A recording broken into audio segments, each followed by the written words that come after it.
everyone, Tracy here from Mini Scenes again. I just wanted to share something quickly with you. I don't normally do nail art videos because there are proper nail technicians out there who will do these videos far better than me, and of course I am not a nail technician. I just wanted to see if the nail technique that they use with UV resin, UV nail polish, resin polish, whatever you want to call it, would work with the peelable polishes that we've now got available to us. So I've just painted this on.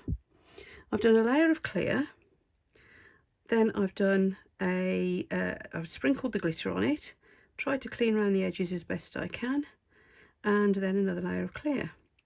Well, it looks gorgeous, so I'm going to do the other hand, and then I'm going to put another layer of clear over the top in a moment, and we will see if it's still peelable afterwards. I'm sure it will be, but this is how I've done it.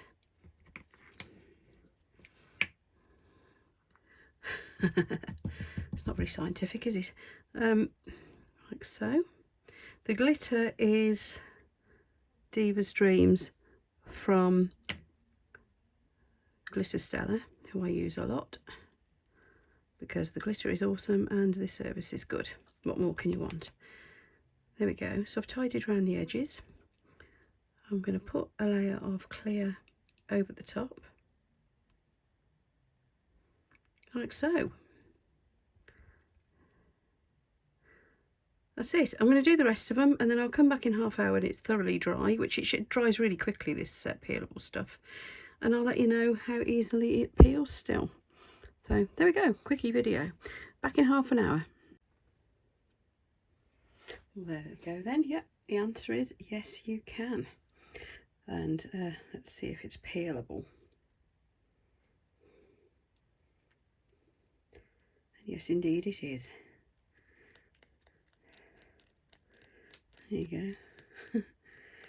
Wow. Hasn't come off in one sheet like the peelable normally does, but then it probably hasn't dried as hard as I would have wanted. So there you go, your answer to the need for glittery nails for one night out. Tracy's top tip for Christmas parties and the like. And yeah, I've got glitter everywhere. Okay, that's it. Look out for my upcoming videos. I'm going to be doing a whole run of Christmas themed ones. Nice simple makes for beginners. Thanks for watching, and I'll see you for the next video.